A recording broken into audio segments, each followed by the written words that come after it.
গণতান্ত্রিক সরকারের সময় একটা দৃশ্যমান নির্বাচন আছে, এটুকুই পার্থক্য। ভালো ভোটার আসছে, স্বতঃস্ফূর্তভাবে ভোট দিচ্ছে, ভালো পরিবেশ। এটা তো যারা ভোট দেয় ভোটাররা তাদের মতামত এখানে কিভাবে আসবে। তবে আমরা আশাবাদী, যেহেতু আমরা আইনজীবীদের স্বার্থে কাজ করেছি, আমরা বিভিন্ন উন্নয়নমূলক কর্মকাণ্ড করেছি এবং আইনজীবীরা অত্যন্ত বিবেকবান, সচেতন। তারা ইনশাল্লাহ জাতীয়তাবাদী দলের পক্ষে ভোট দিবে বলে আমরা বিশ্বাস করি। নির্বাচন ইনশাল্লাহ ভালো হচ্ছে। নির্বাচন অবাধ, সুষ্ঠু, নিরপেক্ষ।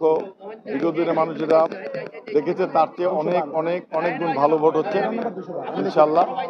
যেহেতু আইনজীবীরা অনেক সচেতন, যার যার ভোট শেষে প্রয়োগ করবে। এবং এখানে আমরা যেহেতু আইনজীবীদের পক্ষে, আইনজীবীর স্বার্থে কাজ করি, ইনশাল্লাহ জাতীয়বাদী আদর্শে তারা বিশ্বাসী। জাতীয়বাদী আইনজীবী ফোরাম পূর্ণ প্যানেলে বিজয় হবে আশা করি। জাতীয়তাবাদী আইনজীবী ফোরাম এর অধীনে যে প্যানেলটা মাঠে রয়েছে, তারা সবসময় আইনজীবীদের পাশে ছিল বিগত দিনে, ভবিষ্যতেও তারা পাশে থাকবে। তারা মূলত আমরা আইনজীবীদের কোনো সমস্যা হলেই আমাদের যে দুইজন প্রার্থী রয়েছে, সভাপতি, সাধারণ সম্পাদক, তারা সবসময় আইনজীবীদের পাশে ছিল এবং বিগত দিনেও ছিল, ভবিষ্যতেও থাকবে ইনশাআল্লাহ। আমরা নির্বাচিত হলে আইনজীবীদের যে ধরনের সমস্যা বিরাজ করছে, আমরা সেইটার দিকে নজর রাখার জন্য সবাইকে অঙ্গীকারবদ্ধ থাকার আহ্বান জানিয়েছি।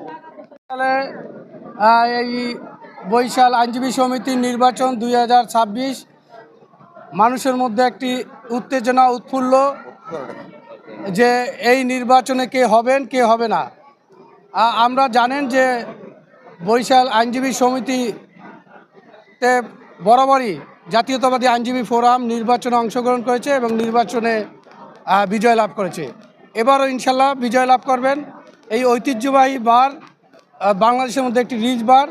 এই বারে যারা সদস্য, তার মধ্যে অন্যতম ছিলেন মহামান্য সাবেক রাষ্ট্রপতি জনাব আব্দুর রহমান বিশ্বাস, শেরে বাংলা একে ফজলুল হকের মতো লোকরা ছিলেন এই বারের সদস্য।